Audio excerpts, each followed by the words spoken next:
হরে কৃষ্ণ।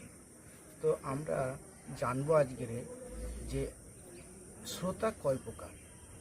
এই যে ভগবানের কথা আমরা শ্রবণ করি বা শুনতে যাই বা পাঠ দেয় যে বক্তা, শ্রোতা কয় প্রকার। ভগবানের কথা যে আমরা শ্রবণ করি, শ্রোতা কয় প্রকার সেই সম্বন্ধে আমরা জানবো। শ্রোতা হচ্ছে, আমরা দেখি যেমন ভগবান শ্রীকৃষ্ণ অর্জুনকে